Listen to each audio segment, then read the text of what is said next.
নমস্কার বন্ধুরা, বাঙালি সেরা হেসেলে সবাইকে স্বাগত।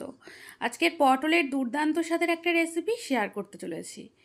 তো এর জন্য এখানে আমি কয়েকটার মতো পটল নিয়ে নিয়েছি। এবার পটলের খোসাটা প্রথম ছুরি দিয়ে চেঁচে নিলাম। এবারে দেখুন কিছুটা অংশ বাদ দিয়ে অল্প অল্প করে ছাড়িয়ে নিতে হবে। সম্পূর্ণ পটলের খোসা কিন্তু এখানে আমি ছাড়াচ্ছি না, কিছুটা অংশ খোসা রেখে কিছুটা করে খোসা ছাড়িয়ে নিচ্ছি। এইবারে দু সাইডে অল্প অল্প করে কাট লাগিয়ে নিলাম। তো এইভাবে সমস্ত পটল কেটে নেব।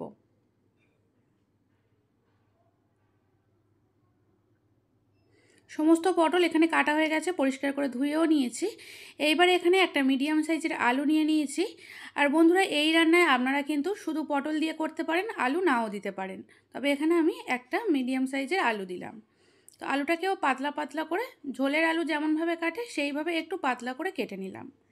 এইবারে গ্যাস অন করে একটা কড়াই বসিয়ে দিয়েছি। এর মধ্যে দিয়ে দিলাম 1 ইঞ্চি পরিমাণে আদার টুকরো। আদাটাকে ছোট ছোট করে টুকরো করে কেটে দিয়ে দিলাম। আর দিলাম দুটোর মতো টমেটো। তো যদি পটলের পরিমাণ অল্প হয় তাহলে কিন্তু একটা টমেটো দেবেন। দিলাম দুটো শুকনো লঙ্কা আর বেশ কিছুটা পরিমাণে চারমগজ আর 4 থেকে 5টার মতো কাজু বাদাম। তো গ্যাসের ফ্লেমটাকে প্রথম হাই করে দিয়েছিলাম, ফুটে ওঠার পর গ্যাসের ফ্লেমটাকে মিডিয়াম করে দিয়ে খুব ভালো করে সমস্ত কিছু সেদ্ধ করে নিতে হবে। তো টমেটোটাকে একটু উল্টে পাল্টে দিলাম যাতে করে টমেটোর খোসাটা তাড়াতাড়ি ছেড়ে যায় আর টমেটোটা সেদ্ধও হয়ে যায়। তো যখন দেখবেন টমেটো সেদ্ধ হয়ে গেছে তখন কিন্তু টমেটোর খোসাটা ছেড়ে যাবে।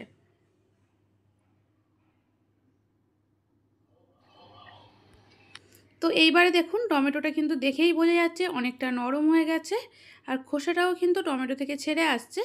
তো এইবারে গ্যাসের ফ্লেমটাকে বন্ধ করে দিলাম, দিয়ে এইবারে এটাকে নামিয়ে ঠান্ডা করে নিতে হবে। এরপর অন্য আরেকটা কড়াই বসিয়ে দিয়েছি আর কড়াইতে দিয়েছি পরিমাণ মতো সাদা তেল। এখানে এই রান্নাটা বন্ধুরা আমি সাদা তেল দিয়ে করছি, আপনারা চাইলে সর্ষের তেল দিয়েও করতে পারেন। তেল গরম হয়ে যাওয়ার পর এর মধ্যে পরিষ্কার করে ধুয়ে রাখা পটলগুলো দিয়ে প্রথমে পটলগুলোকে ভেজে নিতে হবে। আর পটলের যে কোনো রেসিপিতে যদি আমরা প্রথমে পটলগুলোকে ভেজে নিই তাহলে কিন্তু খেতে আরও বেশি ভালো লাগে। কড়াইতে পটলগুলো দেওয়ার পর অল্প পরিমাণে একটু লবণ দিলাম আর দিলাম সামান্য হলুদের গুঁড়ো। লবণ আর হলুদ গুঁড়োটাকে দিয়ে ভালো করে পটলটাকে ভেজে নিতে হবে।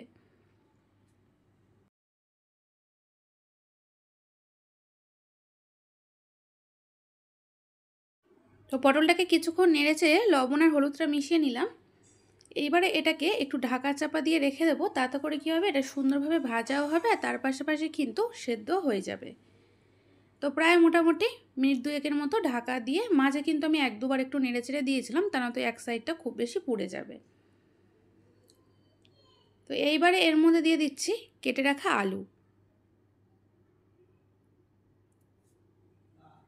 তো আলুটা দেওয়ার পর এইবারে পটল আর আলু একসাথে খুব ভালো করে ভেজে নিতে হবে।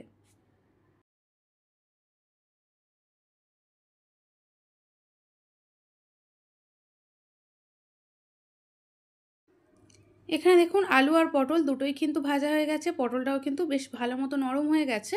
তো এইবারে একটা অন্য পাত্রে তুলে রাখছি।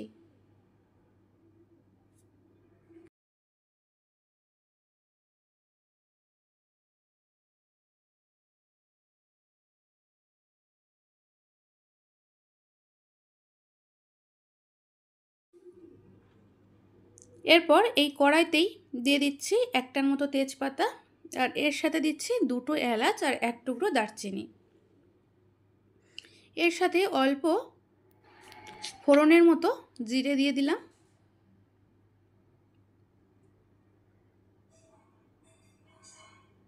গ্যাসের ফ্লেম কিন্তু একদম লো করে রেখেছি, মশলাটাকে ভেজে নিতে হবে।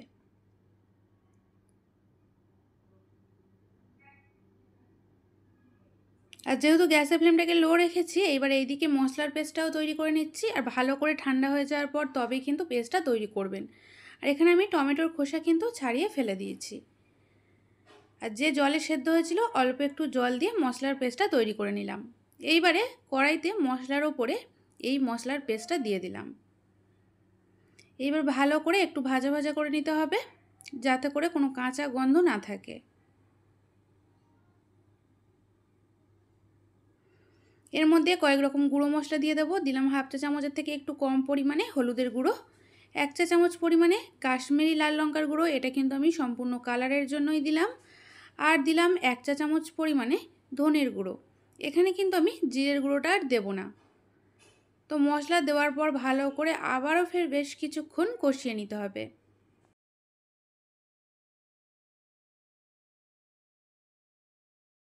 আর বন্ধুরা, মশলা কষানোর ওপর কিন্তু রান্নার স্বাদ সবসময় নির্ভর করে। তো এখানে দেখুন মশলাটাকে আমি একদম শুকনো শুকনো করেই কিন্তু কষিয়ে নিয়েছি।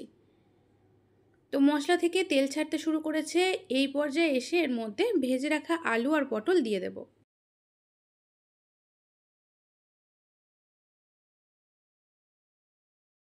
আলু আর পটল দেওয়ার পর মশলার সাথে খুব ভালো করে মিশিয়ে নিচ্ছি, যাতে করে মশলাটা পটল আর আলুর মধ্যে সুন্দরভাবে ঢুকে যায়। তো এইবারে এর মধ্যে অল্প পরিমাণে একটু গরম জল দিয়ে দিলাম। আর বন্ধুরা, অবশ্যই কিন্তু গরম জল ব্যবহার করবেন, কারণ যে কোনো রান্নায় গরম জল দিলে রান্নার স্বাদ কিন্তু অনেকটাই বেড়ে যায়। তো খুব বেশি পরিমাণে জল দেওয়ার কিন্তু প্রয়োজন নেই, এটা একটু মাখা মাখা টাইপের হবে, সেইভাবে অল্প পরিমাণেই জল দেবেন। তো এইবারে এর মধ্যে দিয়ে দিচ্ছি স্বাদ মতো লবণ। লবণটা কিন্তু অবশ্যই এখানে আপনারা আপনাদের স্বাদ মতো দেবেন। আর লবণ দেওয়ার পর খুব ভালো করে আরও একবার নেড়েচেড়ে মিশিয়ে নেব। আমি আবারও বলছি, জলের পরিমাণটা দেখুন খুব কিন্তু বেশি নেই। তো এইবার ফের ঢাকা চাপা দিয়ে আবারও 5 থেকে 6 মিনিটের মতো হতে দেব। প্রায় 6 মিনিট পর এখানে আমি ঢাকনাটা খুলে নিয়েছি। আর গ্যাসের ফ্লেমটাকে কিন্তু আমি একদম লো করে রেখেছিলাম, যার ফলে ঝোল কিন্তু খুব একটা কমেনি। এইবার আমি এর মধ্যে দিয়ে দিচ্ছি টেস্টটাকে ব্যালেন্স করার জন্য পরিমাণ মতো চিনি। আর যেহেতু এটা সম্পূর্ণ নিরামিষ রেসিপি, চিনি তো একটু দিতেই হবে। তবে যদি কেউ চিনি দিতে অপছন্দ করেন তাহলে নাও দিতে পারেন। আর যদি কেউ মিষ্টি পছন্দ করেন অথচ চিনি দিতে চান না, তাহলে সেই ক্ষেত্রে কিন্তু এর মধ্যে আখের গুঁড়ো ব্যবহার করতে পারেন। তো চিনিটা দেওয়ার পর আবারও ফের 1 থেকে 1.5 মিনিটের মতো ঢাকা চাপা দিয়ে লো ফ্লেমে রান্না করব। আর বন্ধুরা, এই রান্নাটা কিন্তু সবসময় লো ফ্লেমে রেখেই করবেন। তো প্রায় মোটামুটি 1.5 থেকে 2 মিনিট হয়ে গেছে, ঢাকনাটা খুলে নিয়েছি। তো ঝোলটা আগের থেকে কিন্তু মোটামুটি অনেকটাই কমে এসছে। আর আলুটাও ভালোভাবেই সেদ্ধ হয়েছে।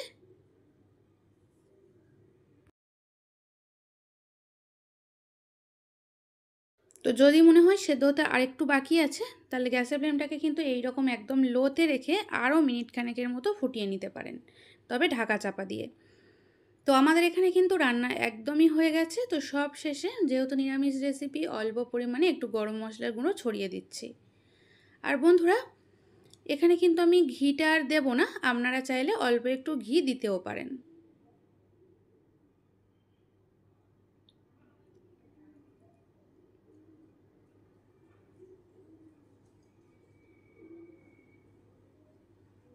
তো গরম মশলার গুঁড়োটা দিয়ে আরও একবার নেড়েচেড়ে মিশিয়ে নিচ্ছি।